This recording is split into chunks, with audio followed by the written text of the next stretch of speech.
Selamat malam semuanya. Acara ini, acara diskusi dan keseluruhan acara kontes ulasan buku sastra Korea ini terselenggara karena ada dukungan dari LCI Korea. Saya perkenalkan dulu, tapi ini kedua wanita hebat ini kalau CV-nya mau dibacain semua kayak agak sampai jam 10 malam gitu ya. Mbak Lia mendirikan penerbit Haru gitu ya. Jadi sebuah penerbit yang memang fokus menerbitkan buku dari Asia.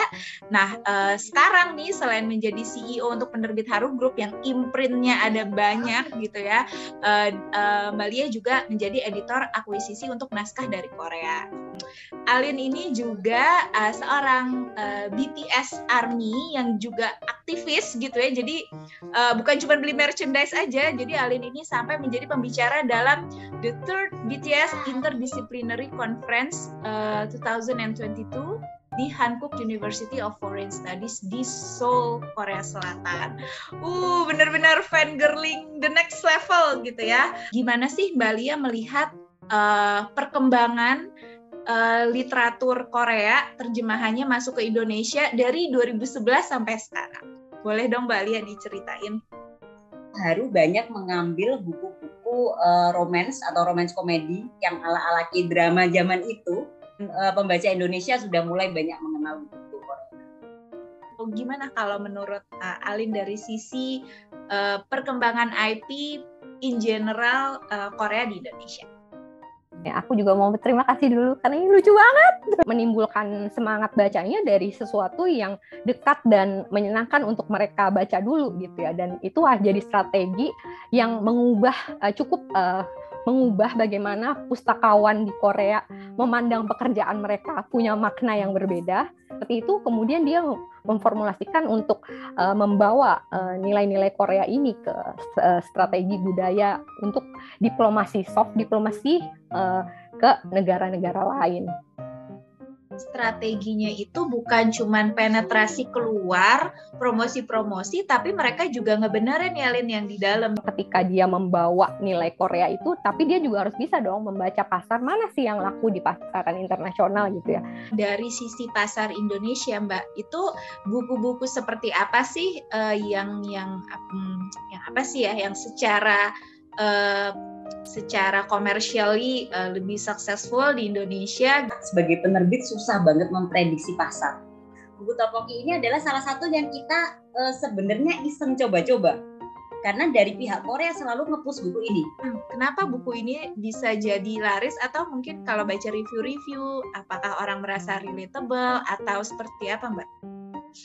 Yang pertama relatable, meskipun Tteokbokki di sini nggak familiar kali ya, kalau di Cilong tadi mungkin lebih familiar ya.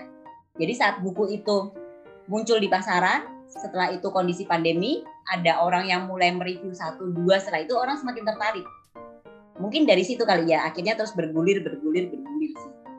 Kenapa buku-buku terkait mental health atau yang esai, yang curhatan-curhatan yang dari Korea itu bisa diterima sama pasar Indonesia dan mungkin lebih itu bisa jadi kayak gerbang masuk buku-buku Korea tuh jadi kayak banyak banget gitu di Indonesia. Silakan Lin. Oke, yang pertama tadi buku Tteokbokki adalah rekomendasi Kim Namjoon.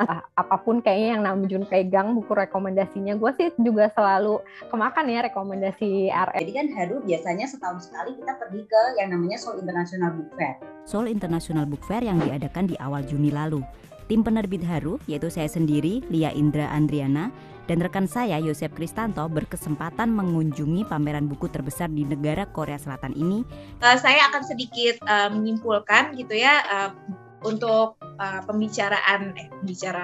untuk diskusi kita malam ini. Jadi kurang lebih apa sih yang bisa kita pelajari dari industri intellectual property Korea adalah bahwa sebetulnya dari Korea sendiri industri intellectual property termasuk sastra itu adalah strategi yang berkesinambungan jangka panjang dari tahun 70-an sampai sekarang, dan mereka memang benar-benar serius melakukannya. Ada strategi dan bukan hanya strategi penetrasi promosi keluar, tapi juga yang di dalamnya dibenahi.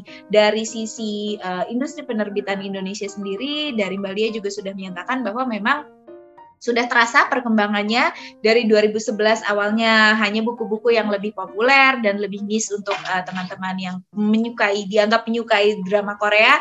Sekarang sudah lebih berkembang dan juga mungkin sekarang ada juga hubungannya dengan pandemi, orang-orang lebih aware dengan mental health. Jadi buku-buku yang bertema mental health atau esai-esai yang bertema self awareness itu juga jadi lebih digemari gitu. Selamat malam teman-teman semuanya. Jadi jumlah submission yang masuk itu ada 176 submission. Nah ini buku yang diulas ada 4. Banyak yang review lebih dari 1 buku ya. Menuju puncak acara, kita munculkan 50 pemenang merchandise set dari BBB. Jeng jeng jeng. Yang 10 pemenang favorit yang akan memenangkan voucher buku. Yeay, selamat ya. Yeay, selamat Arafah Cahya Kamila. Halo, saya Arafah Cahya Kamila. Kesan saya terhadap kompetisi ini merupakan kompetisi pertama saya, sekaligus membuat saya sangat suka dengan sastra Korea. Sebelumnya, saya hanyalah K-popers biasa yang tidak tertarik dengan sastra Korea. Dengan mengikuti kompetisi ini, saya menjadi tahu bahwa genre sastra Korea sangatlah beragam dan menarik untuk dibaca. Saya berharap dengan adanya sastra Korea di Indonesia dapat meningkatkan minat baca orang terhadap sastra Korea. Terakhir, terima kasih kepada BBB Book Club dan juga LTI Korea atas kesempatannya. Sukses selalu dan terima kasih. Bye. Firly Yustisani, selamat. Terima kasih sebelumnya untuk BBB Book Club, LTI Korea, serta para juri yang ikut berpartisipasi dalam kompetisi ini. Setelah membaca 4 buku yang dikompetisikan, saya mendapatkan pandangan baru tentang sastra Korea, yaitu budayanya yang kental. Dari setiap buku yang saya baca, saya menemukan satu kesamaan, yaitu budaya yang menarik.